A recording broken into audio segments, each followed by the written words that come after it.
This video focuses mostly on concepts and notation and not necessarily computations.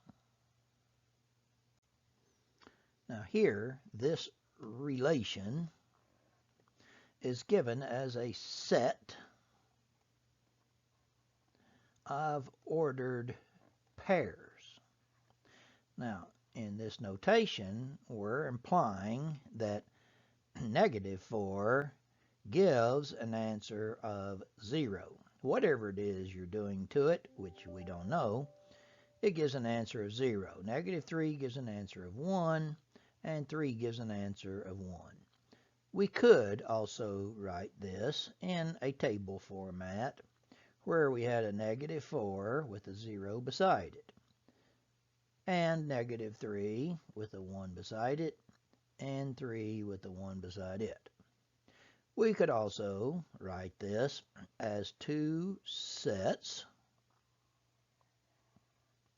where this first set had a -4, -3, and 3, and -4 goes to a 0, and -3 goes to a 1, and 3 likewise goes to a 1.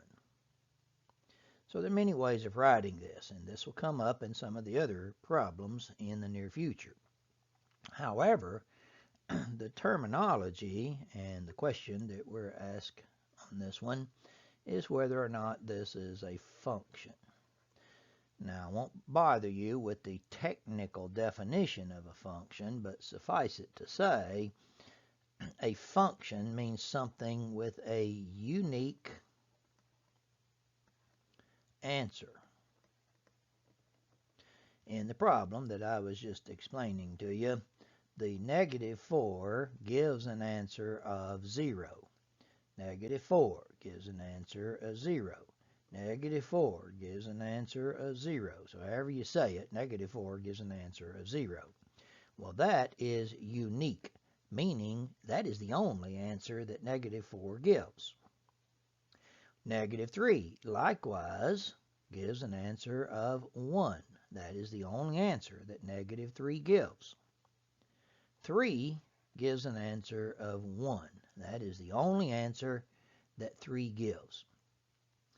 So this is a function. Now again, what you're looking for is, are there any numbers in the first position that have multiple answers? So very similar to the previous problem, this says 2 gives an answer of 3. Do I see 2 anywhere else giving an answer other than 3? No. Here it says 3 gives an answer of 2. Do I see 3 anywhere else giving an answer other than 2? No. This says 4 gives an answer of 5. Do I see a 4 anywhere else giving an answer other than 5? No. So all answers are unique. Therefore, this is a function.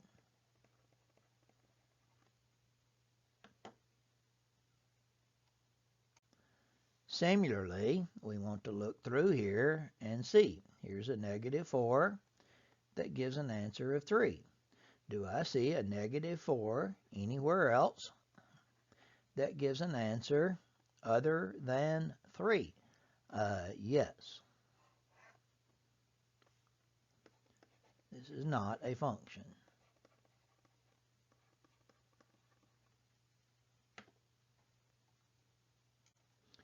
So first we'll answer the same question that we've been dealing with. Here's -4. The answer is -2. Is there a -4 anywhere else that gives another answer? No. Here's a -1, gives an answer of 0. No other -1s. Here's a 1, gives an answer of 2. No other 1s. So this is a function. Now about the terminology. The domain means the numbers that we are using to get the answers. I call this the question and the answer. In set notation, the ordered pair contains the domain number first and the range number second. So the domain is the numbers -4, -1, 1, and 3. The range is the -2, 0, 2, and 5.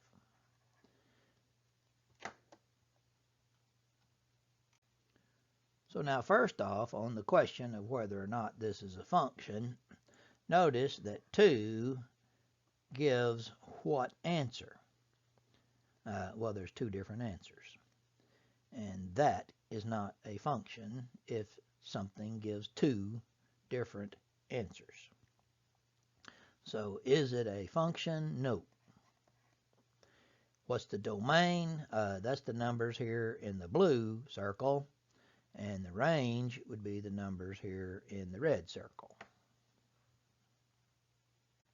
So again, as to whether or not this is a function, here's a -3, gives an answer of 5. There's no other -3s. So the only answer -3 ever gives is 5. Here's 0. It gives an answer of 5. There's no other zeros. So 0 always gives an answer of 5. Here's 3. It gives an answer of 5. 3 always gives an answer of 5. Here's 5, and it gives an answer of 5. There's no other 5s that give different answers. This is a function. The domain is simply the numbers under the x. So the domain would be written as the set -3, 0, 3, and 5. The range is the 5. You don't write it 4 times. So first off, is this a function? Now notice they're putting the dots on the graph, but we still have the points. So according to this, -2 gives an answer of 3. Yet according to this, -2 gives an answer of 0. Already we see that this is not a function. Now they're talking about something called a vertical line test. The vertical line test simply says if you draw a vertical line on this graph, if there's more than 2 dots on that line, then it is not a function. However, the domain would still be the -2 and the 4, and the range would be the y values, 3 and 0. Now here we're not given individual dots like the previous one. When we're given a line that you see here, the implication is that there are points all up and down this line. And so the question is this a function? The vertical line test goes like this. If I put a vertical line on here, then it should touch in 1 dot, which it does. So this is a function. Every vertical line would touch in 1 dot. Now the domain and the range, look at the arrows. This goes forever in this direction. So if I pick out an x value like 2, there is a y value that goes with it. If I pick out an x value like 6, there will be a y value somewhere that goes with that. So the domain is all real numbers.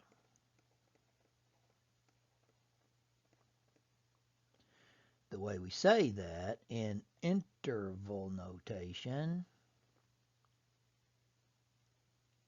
is to put negative infinity and infinity with parentheses around it. So, like before, the first order of business as to whether or not this is a function, one vertical line touches in two spots. It is not a function. But that doesn't mean we can't find the domain and the range. You can see here the x values go from -5 to +5.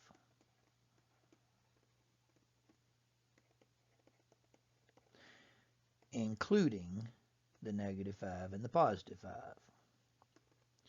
And the y values go from -3 to +3. And there are dots there, so we will put brackets on that. A vertical line anywhere on this graph touches it in one spot, therefore it is a function. Now the domain of this, since the arrows are drawn like this, means that it goes forever in that direction and in that direction. So the domain would be all real numbers, which again we say as parentheses negative infinity and infinity. The range, however, if you look, this is the highest y value. There are y values all throughout here, but there's nothing above the 4. So the range would be from negative infinity to 4.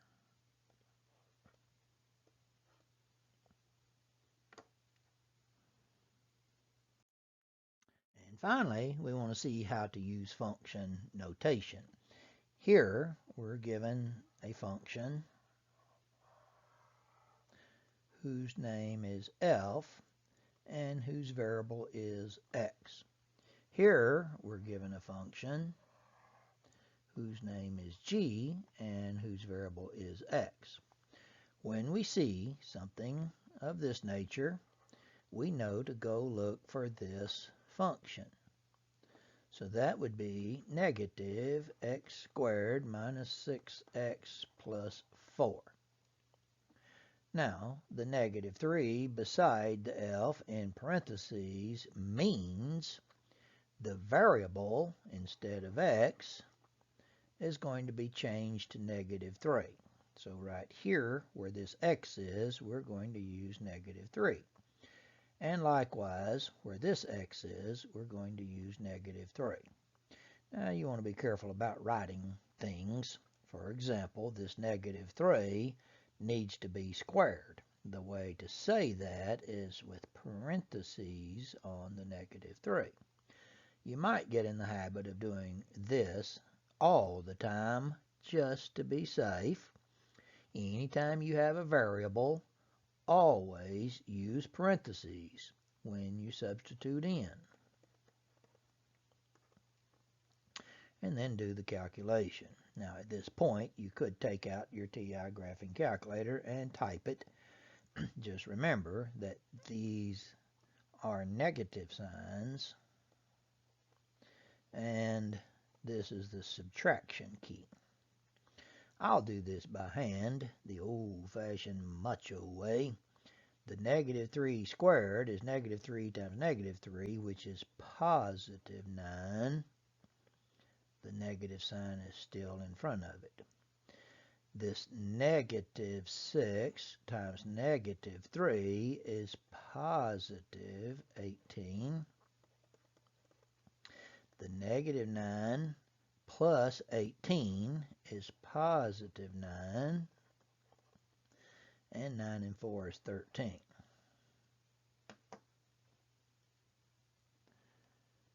In the second one,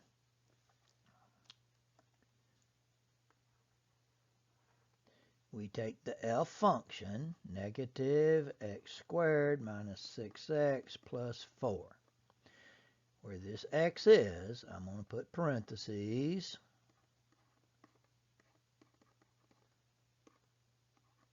So I've written the whole thing down again, only instead of x, I put parentheses. And we're going to put an r in the parentheses and then do the calculation. Again, this one says r squared, which is r squared. And then there's a minus on the front of that. And that's our answer. Now the last one,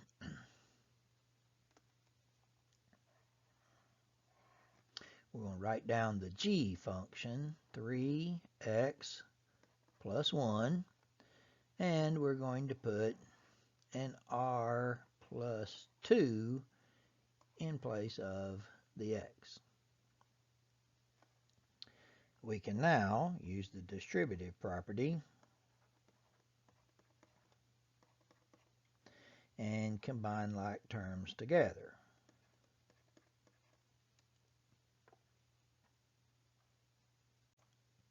The first one of these is like what we just did. We're going to take the function 2x squared minus 9 and use a negative 1 in place of the x. Now the negative 1 squared is positive 1, and 2 times 1 is 2, which comes out to be negative 7. In the second one, evaluating this function when x is negative 1 simply means find the negative 1 and look at the number beside it.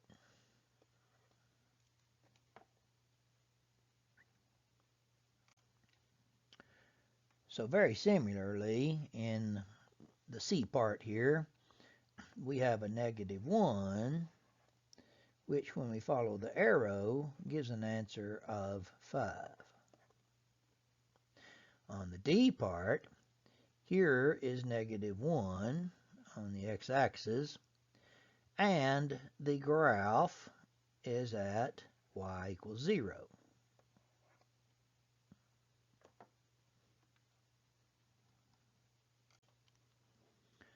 So in looking at this graph, the question is, what is the interval where the graph is increasing, decreasing, or constant?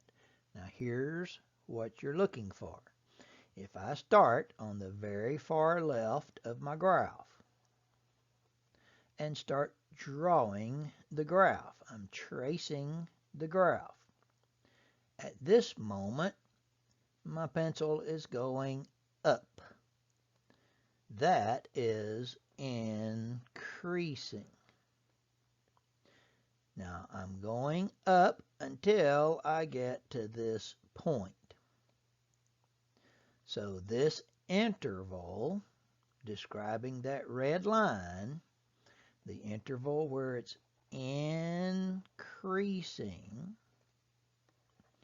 would be these x values, negative infinity to negative 1. Here's the x value. They want to know the domain, the x values. Has nothing to do with the y value.